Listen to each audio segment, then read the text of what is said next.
20 years ago, the US and UK invaded Iraq. Today, Tony Blair is free to go on television, has made a huge amount of money, the same with George Bush. At the same time, Julian Assange languishes in Belmarsh prison because he told the truth about this war. Light them all up. There is something deeply wrong with a society with those kind of priorities. When you look at the people who brought us the war in Iraq, the people who used everything at their disposal, the state machine, parliament, the media, when you look at what all those people did, nobody has faced any of the consequences. Even when the Chilcot report reported, Tony Blair set up his own press conference, paid for by the immense wealth which he now has, the many houses that he has. He was made envoy for peace in the Middle East. He was given a knighthood last year. Whereas all the people who told the truth about the war, the people who marched, what happened to them? The Muslim community penalised by the PREVENT system for telling the truth and for standing up for their rights. The people like Julian Assange, imprisoned in Belmarsh for all these years for telling the truth. I remember Tony Blair, the day of February the 15th, when we had so many people marching in London. He said, even if 1 million people march in London, that's not as many as Saddam Hussein killed. Well, the war in Iraq ended up killing more people. He talked about human rights. This is about democracy. It's about getting rid of a dictatorship. After he stopped being Prime Minister, what did he spend his time doing? Advising dictators. The truth is, all of these were lies. All of them were things where they said, we are going to make things better, and actually they made it worse. And not just in Iraq. In the last 20 years, armament worldwide, amount of money spent on military has doubled. Nearly $2 trillion are now spent on arms every year, making the world a much more dangerous place. We've now got conflict, not just between dictator in the Middle East and the biggest imperial power in the world, the United States. We've now got effectively a proxy war in Ukraine between two major imperial powers, and both of them with nuclear arms. We've got the much more real possibility of war with China. Again, this will be a nuclear war and therefore the devastation of humanity. So exactly the opposite of what we were told 20 years ago has turned out to be the case. It's a more dangerous world. Iraq's a much more dangerous place. We have far more refugees than we had then. The Taliban in Afghanistan back in control. Terrorism has grown, and indeed, where did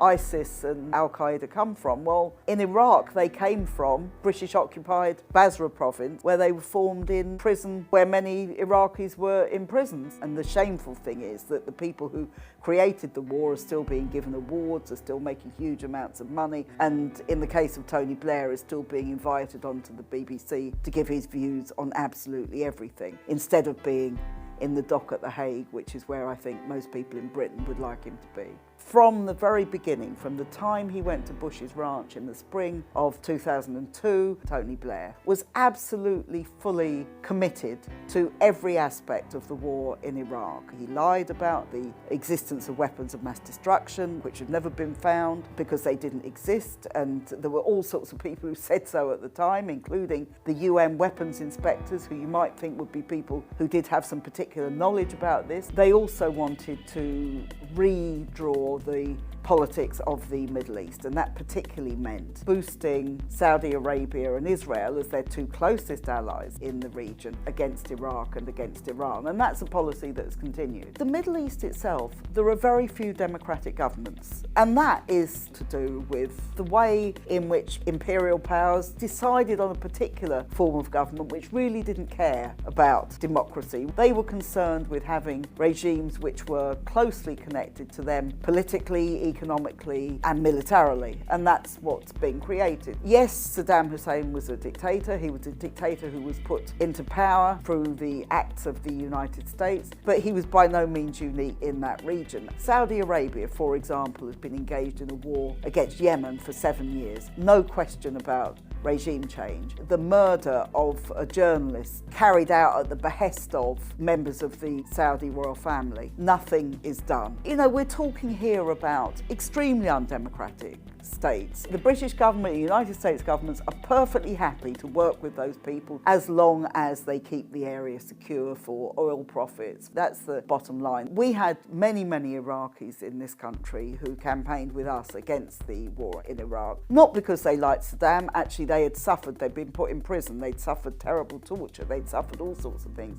at his hands, so they knew exactly what was going on, but they also knew that the war was not going to make it better for ordinary Iraqis. Actually, it would mean, as it has meant, a breakup of the country, a complete destruction of lives, of livelihoods, of huge numbers of refugees who are treated appallingly when they get to any of the countries that were involved in the war, the impact of things like depleted uranium, all sorts of terrible things that the Iraqi people have suffered. Perhaps the most shocking one was the revelation of what happened in the Iraqi prison of Abu Ghraib, where American troops were torturing people, were photographing them in the most degrading way, were treating them like animals, were doing all these sorts of things. This is not only in contravention of every international legal agreement about the way in which prisoners of war, or indeed any prisoners, should be treated, it also told you exactly what the occupation was about. The occupation was about repression and cruelty and putting down the people who dared to stand up against the American invasion. And Abu Ghraib showed that in the most horrific terms. But you know, you can't separate a brutal war, shock and awe, the bombing of cities which took place, the invasion, the cruelty, the siege of Fallujah, all these things that went on, you can't separate that from the repression that followed. They're very much part of the same thing. And if you're invading a country and occupying a country, one of the things you have to do is to dehumanize the population that you're occupying, because you have to justify what you're doing, and that's what they did. War is embedded in the kind of society we live in. We live in a society which is imperialist, which is about conquering other countries and extracting money from other countries. We live in a society where the rich get richer and the poor get poorer. So they don't care about whether your hospital is crumbling. They don't care if the roof of your children's school is leaking. They don't care if you can't afford to heat or eat and you have to choose, or maybe these days you can't even afford both. They really don't care about those things. What they do care about is preserving their wealth and power and their ability to spread that wealth and power. And war and weapons are absolutely central to their ability to do so. This is locked into their system, and that's why they do it. And that's why we have to fight against it.